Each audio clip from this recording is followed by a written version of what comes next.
got started as a hobby, just the three of us, me, my brother Wayne, and my brother Danny.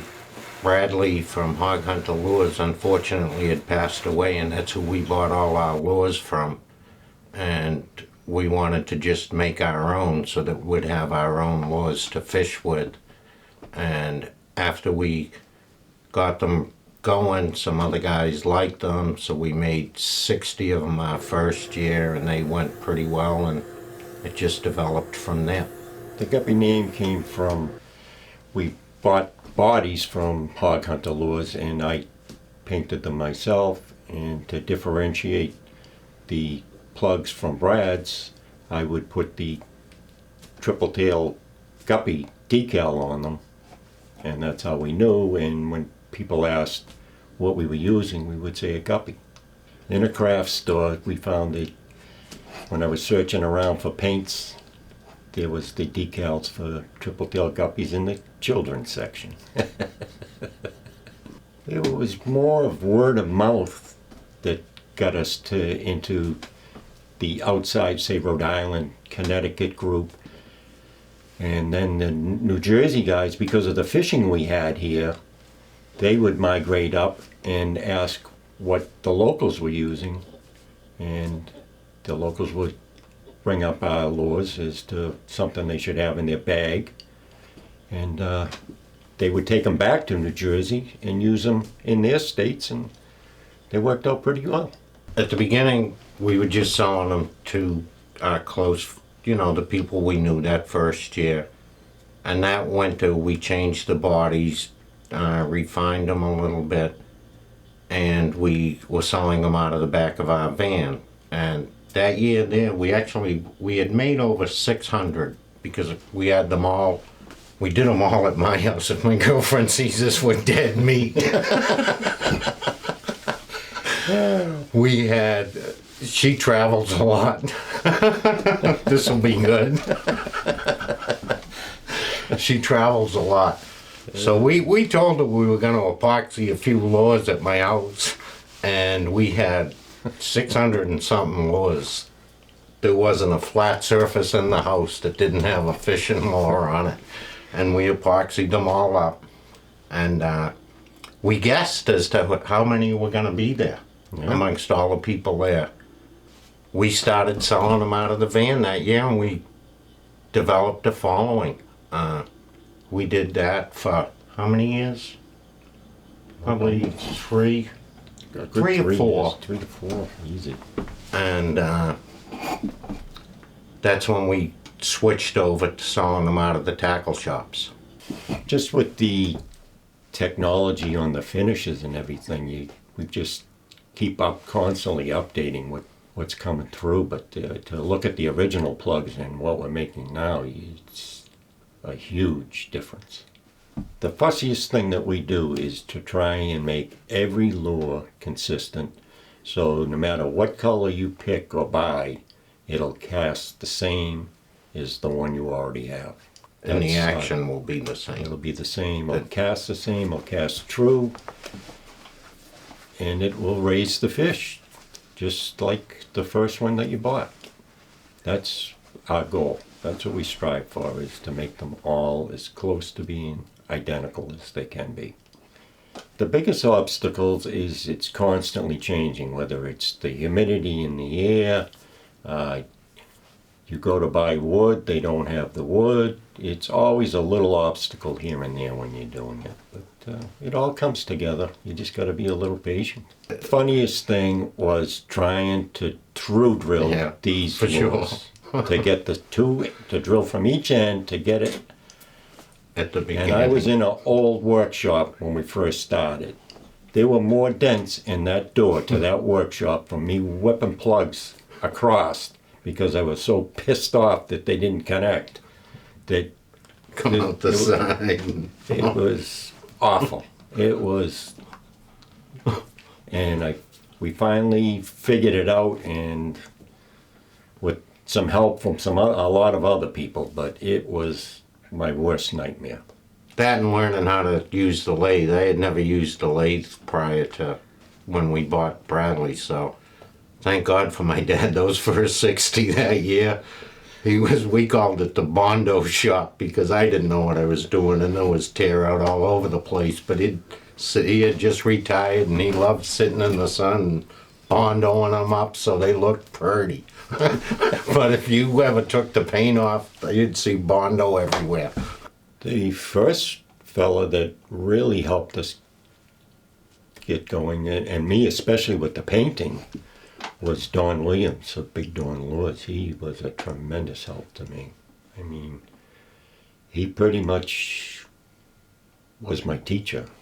Even though we've never met, we would talk over the phone and he would explain how he was doing his lures as much as he could. He wasn't going to tell you everything, but it was a huge time saver for me. I would have floundered quite a bit if it wasn't for that man. And Ryan Smith helped us a lot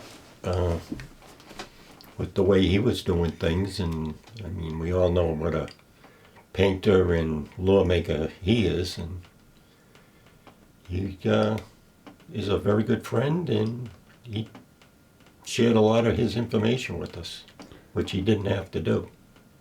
You know, during show season, as you get to meet the people that use your lure.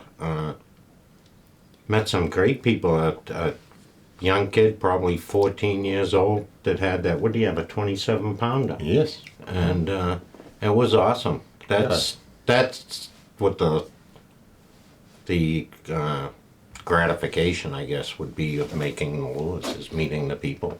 It's when somebody comes up to you and says, I really like your lures.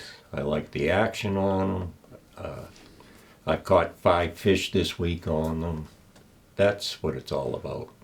And again, to get the consistency that we strive for in our product, I think to branch out, we wouldn't really be able to find that same consistency. It just takes too long to dial it in. We're very open-minded. I mean, there's some plugs that we think about, but you have to have the free time to do all the experimentation with them before you even put it up. Sometimes it can take a year to finesse that lure, whether it's a metal lip, a dart, or whatever you decide, to get it where you're happy with it, and that you can't think about making 6 lures. You have to think about making 600 of them that all work pretty close. And that is the trick, is to be able to make enough of them so that everybody's happy with what they're using. That's what got us where we are today, and that's what we're going to stick with. The first color that we actually came out with was pink. The first year, it was pink and white, if you wanted a guppy. Everybody started asking about mackerels, which is the primary bait in the springtime into the early summer, and we'd paint up the color, whether it was pink, blue mackerel, green mackerel, and my mother would sit at the kitchen table for hours painting the mackerel lines on them. Hours on end.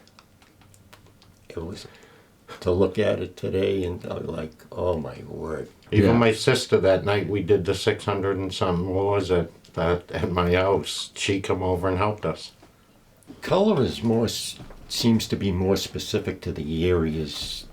Like New Jersey, they like white and yellow, and probably third would be the blue scale. Up here in Cape Cod, you have the predominant bait in the spring is mackerel. So they like the green mackerel, pink mackerel, the new color that we come out with last year, the wacky mackerel, is very popular up here, which has a little mix of pink, blue, and green in it. And yellow and white run a close second. 3-ounce Jobo Jr. is probably our most popular lure, with the second being the mini 2 3/8 flat bottom. In this area, now in New Jersey, they like the 2-ounce round. The flat on the bottom, it helps it to plane out, and it's more for windy conditions, fast moving water. the mini round, which is the same 6 inches, it's just round and it's a floating lure, and it's meant for calmer conditions, backwater type places, or just open beach where it's not, the surf isn't really up. If the surf were up, then you'd want to use the 2 3/8. The flat bottom on the plug, it's kind of a misconception with some people, especially the beach people, think that it's made only for the Cape Cod Canal, which it's really not. They're kind of missing a little bit, because having that flat bottom, when that plug slides up the back of the wave, it's actually skating across, giving it even more motion than what you're imparting.